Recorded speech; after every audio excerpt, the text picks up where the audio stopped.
Morning, good morning, good morning, good morning.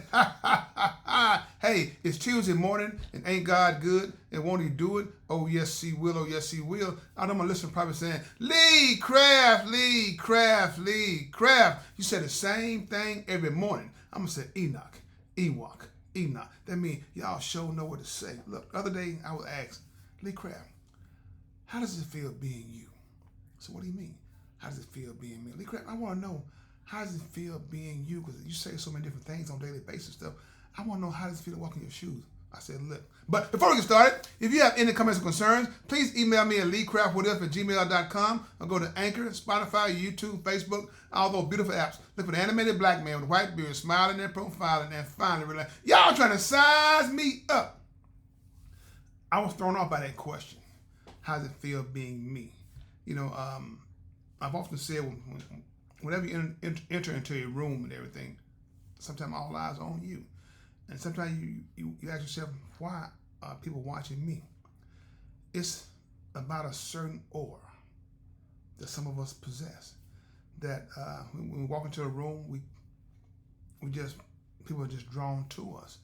And when she asked me that question, how does it feel being me? I was kind of like, I've been asked a lot of things, but that's not one of them. So I let it marinate for a minute. How does it feel being me? Some days it feels great. Some days it feels not so great. You probably said, Lee, what do you mean? I said, like, when you have a heart like mine, you want the best out of everybody. You want to give your best to everybody. You want everybody to give the same thing in return.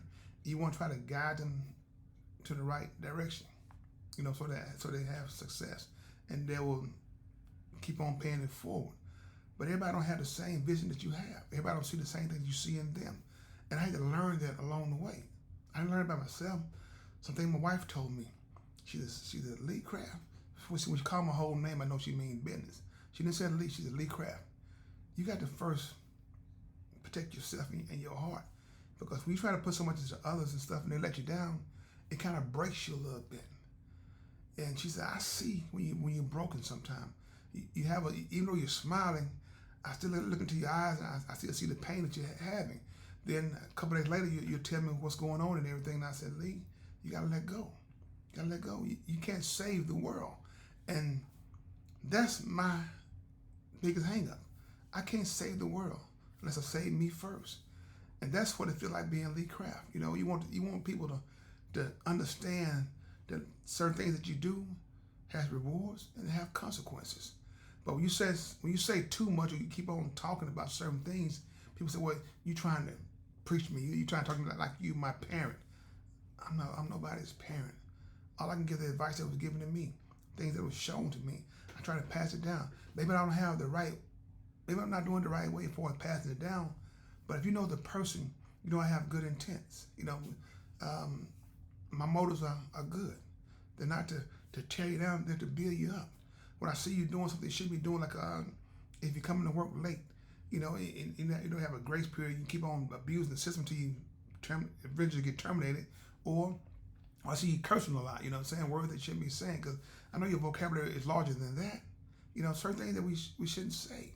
Sometimes, hey, it's been on a situation, sometimes it might just slip out. It might be the heat of the moment. But a lot of times, I want you to think outside the box and choose your words carefully, because people try to hold those words against you. And that's what I'm looking at. When you get hot and heated and you say things out of anger, you say things that you can't take back. And it depends on where you are, the way the world is now, where everything has been televised and everything, or recorded, then televised. They will hold those words against you. They don't care if you were mad or not. That's why I say, count to 100. If counting to 100 doesn't calm you down, say your ABCs backwards. If you miss a letter, start all over again until you find some humor in that day, until you calm down, until you de-escalate. But be mindful. No matter what you're going through, I can guarantee you one thing. It's going to be okay as long as you make God a part of your life. That's the what-if guarantee. Who am I?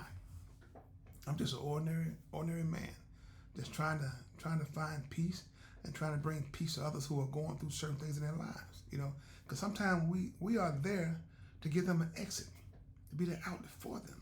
You know, when they're hanging on to something too long and everything. And people say sometimes, who are you to say that?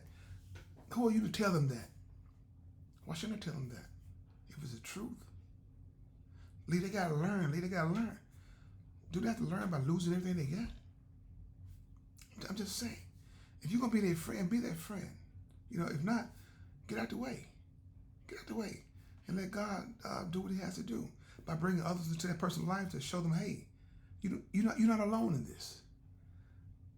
Every place that I've been, I helped it to get better. You know, you probably said, do I consider myself a savior? No, I do not consider myself a savior. I consider myself someone who has a lot of experience and been through a lot of things. And if you can add something to the table that make it better for everybody, that's what you should do. You should have the courage to say, hey. If you don't mind, I speak freely, can we try it this way? You know, people sometimes can be something else, you know, especially when you're doing the right thing, you know. But that's what I want you to understand. Understand the man. Understand his motives. Then you say, you know what? I get it. You know, I'm gonna tell you this old story, right? I was running a warehouse, right? And towards the latter part of the month, it would get busy, you know. And I treat everybody with respect. Just because I'm your boss, I'm not gonna treat you any kind of way. I want you to treat you like you want to be treated, like I want to be treated, you know. And one day this gentleman said, Lee, I need to go lunch at 11 o'clock.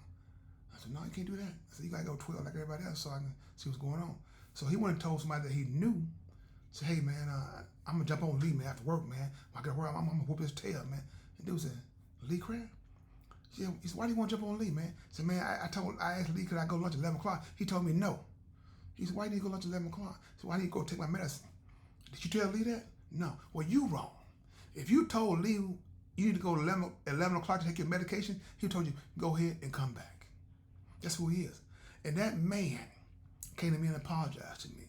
See, what I'm saying this right here, if you treat people like you want to be treated, even in your absence, somebody going to defend you.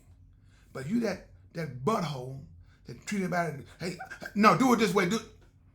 In your absence, something go wrong, they're going to add gas to the situation. That's all I'm saying to people. You know, I've learned a long time ago, people's first time to get into this managerial experience, they say you got to be a butthole to be a good boss. I beg to differ. You just have to be you. Be firm, fair, and friendly. That's it. And get respect from the people. They see what you're doing and trying to better everybody, they will fall in line. If they don't fall in line, the ones who know you and know your motive, know your intentions and everything, they'll get them to fall in line. That's how it works. People have to believe that you're on the same team, you're on the same squad, even though you might be the captain. They gotta trust the captain. That's all I'm saying to people. So, like I said, today's show is Truthful Tuesday. I'm just telling one of my truths. You know, hopefully it helps somebody out, because that question threw me off. Lee Craft, who are you? What makes you you? How does it feel to be you? And I've never been asked it before. It threw me for a loop, but when I let it marinate for a minute, yeah. How does it feel to be me? It feels good at times, because I know who I am. And I know who I belong to. You know, a lot of people can't say that. Or excuse me, a lot of people can say that, but I don't mean that it's true. Sometimes we're lost, you know. But hey, together we can all be found. So, like I said, hopefully you enjoyed the show today. If you didn't, rewind, listen to it again, and hopefully you'll say, you know what, Lee Craft, I got it, Lee Craft. Lee Craft, your show is different, but I understand your show. So I hope you did. So if you didn't, send me an email. Let me know what I can do to make it better, to make it more relatable. If I'm using the correct word, like my daughter said, Daddy is the wrong word. Well, it's the only word I know. I'm just playing. So with that being said, this is Lee Craft. This is my podcast, What If. If you have any comments or concerns, please email me at leecraftwhatif@gmail.com. One band, one sound. Together, we got an opportunity to turn this whole world around. But in order to have a real conversation, you got to have real people if you want to have a real conversation. Have a blessed day, and please find time and make time to tell God